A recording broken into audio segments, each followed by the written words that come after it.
What if the greatest threat to humanity isn't coming from the stars, but is already living 2 miles beneath our feet? For decades, the mainstream media and the global elites have distracted us. They point our telescopes to distant galaxies, searching for microscopic life on Mars or radio signals from deep space. They keep us looking up, so we never think to look down. But what if the invasion has already happened? What if the shadow government didn't fight the invaders, but instead signed a treaty with them?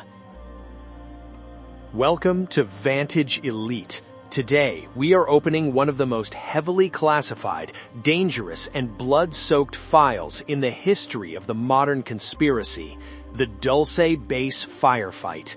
This is not a story about weather balloons or blurred lights in the night sky.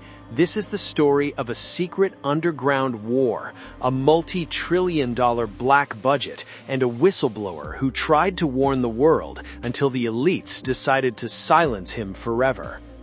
To understand the nightmare of Dulce, New Mexico, you first have to understand how the shadow government operates. Every year, billions, if not trillions of taxpayer dollars vanish into what are known as black budget programs. The Pentagon cannot or will not account for this money. It does not go toward building regular tanks or fighter jets. It goes into the ground. Since the end of the Cold War, a highly classified network of deep underground military bases, known as D.U.M.Bs, has been constructed across the United States and the world. These are not simple concrete bunkers. These are massive subterranean cities connected by high-speed, magnetically levitating trains in vacuum tubes. They are built using advanced, nuclear-powered tunnel boring machines, lasers that melt solid rock into a smooth, glass-like finish, leaving behind zero debris. The elites are building a breakaway civilization beneath our feet, preparing for a cataclysm they know is coming. And in the summer of 1979, the epicenter of this subterranean empire was Dulce, New Mexico. Enter Phil Schneider. Schneider was not a crazy conspiracy theorist wearing a tinfoil hat. He was a brilliant structural engineer and a geological expert with high-level security clearance. His father had served in the military, working on elite projects like the Philadelphia experiment. Phil Schneider was a man deeply embedded in the military-industrial complex. In August of 1979, Schneider's company was contracted by the shadow government to help expand the Dulce underground facility. The plan was to drill 4 massive, deep shafts to connect the existing upper levels of the base to new, deeper levels, roughly 2.5 miles below the surface. But almost immediately, things went wrong. The laser drills were returning strange readings, the equipment was bringing up fragments of strange metal and an unidentifiable black soot. The drill bits were breaking, hitting something completely unnatural. Schneider, being the lead geologist, was ordered to put on a protective suit and go down into the newly drilled shaft to manually inspect the rock formations and figure out what was blocking their progress. He was lowered deep into the earth. The air grew thick, hot, and smelled heavily of ozone, like the sharp metallic scent left in the air after a lightning strike. When Schneider reached the bottom of the shaft, he realized with absolute horror that they had not hit a natural cave system. They had drilled directly into a pre-existing, massive, artificial cavern. And it was not empty. In his own words, Schneider described looking out into the cavern and coming to face with a nightmare. Standing just a few feet away from him were 7-foot-tall, gray-skinned extraterrestrial entities. These were not the friendly, curious aliens portrayed in Hollywood movies. These were hostile, highly advanced beings, and humans had just drilled a hole through their ceiling. Panic erupted instantly. The entities immediately perceived Schneider and the other descending workers as a threat. Schneider reached for his sidearm, a standard-issue Walther PPK pistol. He managed to draw his weapon and fire, killing 2 of the entities. But the aliens were armed with technology that human science could barely comprehend. One of the gray entities raised its hand or a device attached to its chest and fired. Schneider described it as a blue beam of pure, concentrated plasma and cobalt radiation. The beam struck Schneider silently, but with devastating force. It sliced right through his protective suit, physically burning a massive hole in his chest and blowing off portions of his fingers on his left hand. The radiation instantly baked his internal organs, and his shoes literally melted to his feet. Schneider collapsed, severely wounded and radiating with toxic heat. But the nightmare had just begun. Above him, alarms were blaring. The military realized that they had breached an alien outpost. What followed was a horrific, chaotic bloodbath 2 miles beneath the American desert. Members of the U.S. Army Special Forces, the Green Berets, and Delta Force operatives were rushed down the shafts to extract the engineers and secure the breach. They were walking into a slaughter. Human bullets were virtually useless against the advanced shielding and plasma weapons of the extraterrestrial entities. It was not a battle. It was a massacre. A Green Beret grabbed the critically injured Phil Schneider, dragged him into the extraction basket, and hit the button to send him up to the surface. That soldier saved Schneider's life, but lost his own in the process. When the smoke cleared and the shafts were sealed, the death toll was staggering.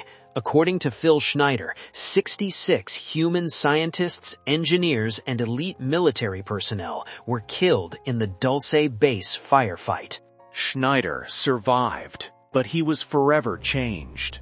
He spent months in a specialized military radiation ward, recovering from the cobalt blast that had permanently mutilated his body. While he was recovering, he began to learn the horrifying truth behind what had actually happened. The firefight at Dulce was not a random encounter. The shadow government had known the aliens were there. According to whistleblowers, back in 1954, President Dwight Eisenhower was forced to sign a secret treaty with these extraterrestrial entities, often referred to as the Greta Treaty. The terms of the treaty were simple, yet purely evil. The aliens would provide the United States shadow government with highly advanced technology, microchips, fiber optics, lasers, and anti-gravity propulsion. In exchange, the government would allow the aliens to construct deep underground bases like Dulce and secretly abduct a specific number of human beings and animals for genetic research. The elites had sold out humanity. They had traded human blood for alien technology.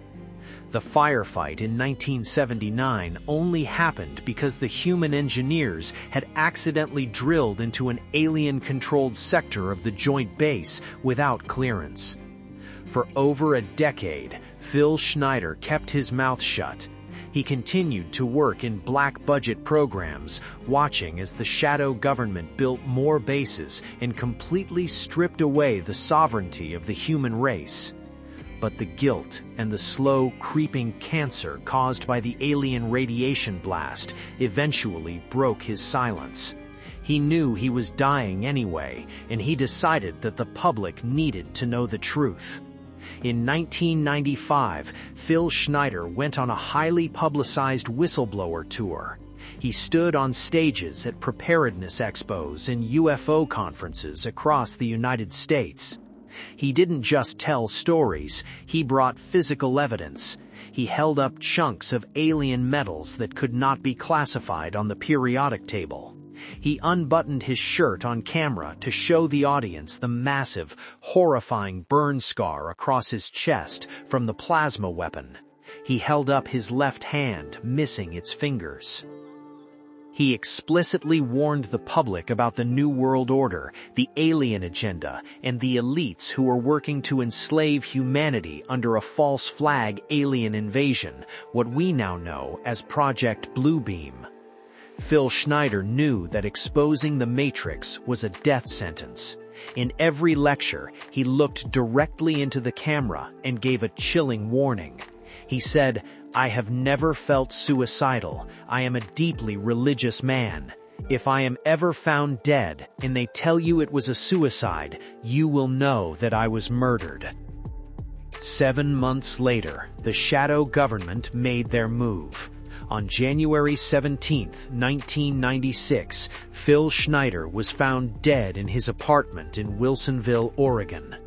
The local authorities rushed the investigation, despite the fact that his apartment had been ransacked and all of his alien medals, classified photographs, and lecture notes were missing. The police ruled his death a suicide. They claimed he had strangled himself to death with a rubber catheter hose, but the medical examiner's report later revealed a horrifying detail. Phil Schneider had been strangled from behind with a piano wire, a classic, brutal assassination technique used by Black Ops intelligence agencies. Furthermore, physically, Schneider was missing fingers and had limited mobility in his shoulders due to his injuries. It would have been physically impossible for him to strangle himself in that manner. He did not take his own life. He was executed, silenced by the same system that had traded our freedom to interdimensional entities in exchange for power. The mainstream media ignored his death, the police closed the case, and the elites went back to building their underground cities. But they made a mistake. They thought that by killing the messenger, they could kill the message. Phil Schneider's sacrifice opened a crack in the matrix. He showed us that the government is not in control and that the narrative they feed us every day on the news is a carefully constructed hologram to keep us asleep. The real war is not between nations. The real war is between the awakened human consciousness and the dark interdimensional forces that seek to control it. They can assassinate whistleblowers, they can hide their bases miles beneath the earth, but they cannot stop the frequency of truth to rise. The elites are terrified of what happens when humanity figures out its true power. Do not let Phil Schneider's death be in vain. Look beyond the illusion, question the narrative. Stay awake, stay sovereign, stay elite.